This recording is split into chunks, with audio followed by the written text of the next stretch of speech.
Are your team members career-focused or company-focused? Keep listening if you'd like to learn more. Hi, Shannon Waller here, and welcome to Team Success. I had a really interesting conversation with one of my long-term beloved clients named Tony, and he made a really interesting observation. What he noticed is that his most successful team members and managers, especially, are all children of entrepreneurs. And he made a comment that stuck in my mind, which is why this is the title of today's conversation. He said they are company-focused versus career-focused. And I think there really is an entrepreneurial mindset that is focused on not what I can personally gain as being part of a company, but what contribution can I make to the bigger whole. And that's what obviously these entrepreneurial parents had established in terms of the mindset with their kids that are now working with my friend who has a very successful global company. I keep teasing about world domination. Tony, you know who you are, which is really kind of fun. So let's talk about this for a moment, the difference between being company focused versus career focused, because I think he really nailed it, especially when he put it in that kind of a phrase. So I want to break that down a little bit because it really does tie into the focus on status versus contribution, which is what I wrote about in multiplication by subtraction. So actually, I'm going to read to you what I had written down there in terms of my chart of the symptoms and resulting cost of having wrong fit team members on board. So when someone is focused on status, they'll do what they need to do to get ahead so they can forward their own career, often at the company's expense. So what's the result in cost of being focused on status? Well, it's politics and silos. Instead of working as part of a team, they'll put their energy toward building their own power base and reputation. This is energy that needs to be focused on growing the company, not advancing their place in the pecking order. Yes, yes, and yes. And actually, it's status-based leaders was really the main impetus for writing multiplication by subtraction, because I saw it not once, not twice, not 3 times, but multiple times. And it frustrated the heck out of me because I'm like, oh, these people are here for their reasons, not yours, as I was saying to my clients. So why is this important? What is it that we can do about this? So first of all, I think there are a couple different lenses that you could think about. I have a little bit of a bias. Please correct me if I'm wrong. But my experience is that someone can start off very company focused and kind of get a little bit status oriented and end up being career focused. That can happen. I haven't seen it too often where people start off as being career focused and grow to becoming company focused, because I actually think that's a higher level of functioning. I have not seen that. Maybe it's happened. Maybe I just haven't been aware of it in my experience. But if someone is super focused on status, they tend to stay in that lane, again, is my experience. And someone who is company focused has just been waiting for the right company where they could devote themselves, they could devote their talents and their experience and their expertise to help building something bigger than them. It's that willingness a little bit to put something else ahead of you, something that was bigger, some bigger future. That's really the crux of it for me, not just focused on you. You're not just focused on yourself. You're focused on what you're contributing to. Now, again, I'm completely open to a conversation about this if you have a different opinion. So let me know at questions@strategiccoach.com. Love to talk this through, and maybe someone else has had a different experience. But again, I'm just saying this for a long time. This is what I have seen. So there is a real cost when you've got someone who is career focused rather than company focused. If you've listened to my previous podcast about expanding unique ability impact, unique ability is it's really the inverse of status. What happens is if someone's focused on expanding and growing the impact of their unique ability, their ego is less and less worried about status. Now, here's the part I absolutely love about this. When you are making a really big unique ability impact or an impact with your unique ability, your status is a byproduct. The problem is if you go after status, you tend to compromise your unique ability because you have to squish it or it's not quite a right fit. If you go after unique ability, you get status as well. That's kind of cool, but you have to have the right thing in priority. If you have the wrong thing in priority, something's going to get compromised. And frankly, you won't get the same status that you're really looking for. So I find that a very interesting dynamic. And there's a huge cost to entrepreneurial companies. I actually think big companies, corporate companies, do incredibly well with very career-focused individuals, and they're set up for it. They've got career tracks, they've got paths, they've got training, they've got coaching, they've got benefits, they've got all the things that make it very attractive to be on that ladder. But for some people, it's not enough. They want to work for something bigger than themselves. They want to really work for a purpose-driven company and for an audience that they're passionate about. Just moving dollars around or paper around isn't their jam. So what happens with an entrepreneurial company when you do have one of these more career-focused individuals or status-focused individuals? There's some pretty high costs in addition to the one I just read out loud. So they're not looking at their bigger picture. They're looking at the next move on the chessboard to see how they can move ahead. They're not looking at how can we make the game bigger.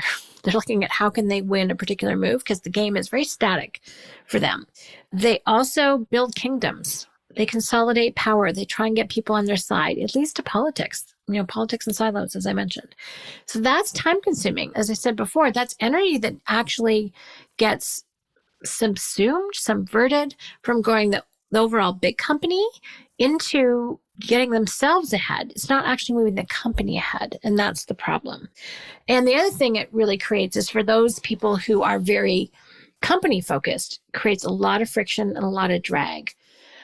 Yeah, I have my own experience of this in the past, which is really interesting. And it was really weird because I didn't see it because I'm naturally a company focused person. I haven't worried too much about status, probably to do with my upbringing. Who knows?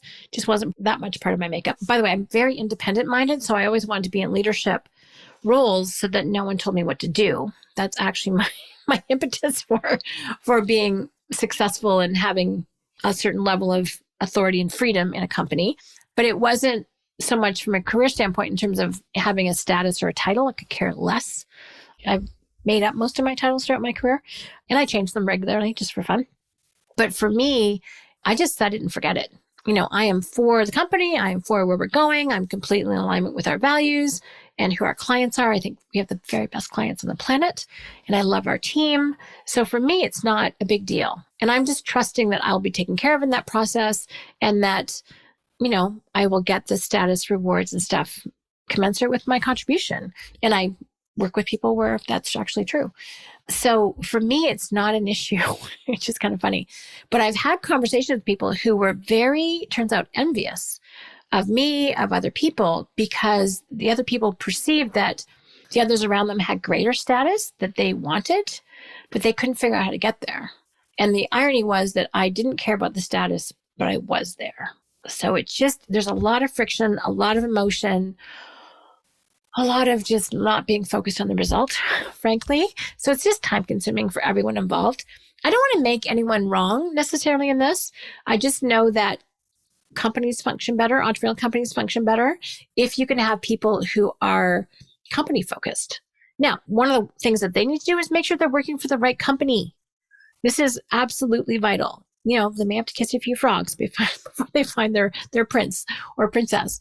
So it's not a slam dunk. Sometimes the right companies are hard to find. Sometimes you can help create the right company. Some of you have created your own companies just so that you had the environment that was most important to you. And entrepreneurs, by definition, are company focused. You're not status oriented. You're not title oriented. You probably change yours fairly frequently as well. Founder might be on there. Chief Experience Architect is one of my favorites. Chief Enthusiasm Officer is another one I've heard. We've got some fun ways to play with corporate titles. But what I've noticed is there can be a naivete on the part of owners because how you think is very much like how I think, and you don't worry about it. The status already is there for you. So it may not, if you're listening to this as the owner of a company, it may not occur to you that other people don't have that same mindset. But they do. And you will not know about this to your detriment. So it's very, very, very important that you ask questions to do with your value system, that you keep your ear really close to the ground. By the way, especially from a leadership role, you are the last person who will find out that someone's career focused versus company focused. You are the last one because they know how to look good to you. This is what I found in my experience before I wrote Multiplication by Subtraction, is that the entrepreneur, the owner, was the last to know. Because people I'm talking about are smart. They work their rear ends off. They're dedicated to their career. And They kind of are very good at keeping it below the waterline. You may not see it. Other people do. So you have to listen for this, keep lots of different lines of communication with different levels in your organization so that you have inklings. Again, you will always be the last to know, so don't stress about that too much, but just pay attention and do whatever you can to suss out when someone is only being career oriented. And really encourage people and reward people and support people to be company oriented. Like if the company is winning, the team needs to be winning. You will create career-oriented people out of people who were company-oriented if you don't share in the success with them. You'll see people pull themselves back. It's like, well, someone else is going to take care of me. I got to take care of myself. And I've seen that happen. It's a shame because it didn't have to happen. A little bit of generosity and sense of abundance would have actually kept those people focused on that bigger future for everybody. So I know how to wreck it. I don't know how to turn it around the other way, but I do know how you can take someone who was incredibly dedicated to your mission, to your purpose, and have them, go to a smaller version of themselves where they're just looking out for them. So again, really staying tuned. Are your best people happy? Do they see a future for themselves? Are you constantly reiterating what you're up to, where you're going? Is there a role for people? Do they see how they can make that bigger contribution where they can expand their unique ability impact? That's your job as a leader. And if you're listening to this and you're not in that role, feel free to share this conversation because I think that's vital. And one of the other things, as owners, sometimes they can either not see it or take it for granted that everyone's on the same page. Not something to be taken for granted. I hate seeing people diminish their contribution because they don't feel like they're going to be rewarded, or they don't feel like they're going to be acknowledged, or they don't feel that they're going to be taken care of in that process. That's a shame because it didn't have to happen. Because at one point, their mindset was completely in alignment with yours. So something had to happen. It was yours to lose, to use that expression. So you really want to stay tuned in and support and reward and applaud when people are for the company and they make those hard decisions sometimes, when they go above and beyond. Celebrate that. Oh my goodness. We're all in this together. You couldn't do it without them. They couldn't do it without you, but you can do it without them. So why not share in that? So that's an opportunity that I think is really key. So pay attention, support people being for the company, make sure that people are rewarded well, that if you don't, then people will start to get grabby's not the word, but they're going to start being more concerned about their own well-being than the company's. So make sure people are fairly compensated. Make sure they've got cool titles if that's important to them. It's not about the corner office, if that's even a thing anymore, but it is about recognizing people's unique ability impact. When they feel acknowledged and celebrated for that, that really supports them what they need personally and also keeps them focused on the company goals and what you want to accomplish. So again, this is a conversation that I'm not sure if you would be having with anybody else. So I really appreciate your thoughts, your experience. If you have anything that's new or different than what I've talked about, love to hear it. But I love nothing more than figuring out how people work together in business for success. And this is a key aspect, is really understanding and appreciating when people are being company focused versus career focused, and how you can keep them on the company side versus just the career side. Because the career side is much more self-focused. The company side, if it's handled properly, can actually take care of everyone's needs and contributions in a really powerful way. And that's something that we can impact. I hope this conversation has been interesting and useful for you. If you have, any questions, comments, experiences, let me know at questions@strategiccoach.com. Really appreciate you listening. And as always, here's to your team success.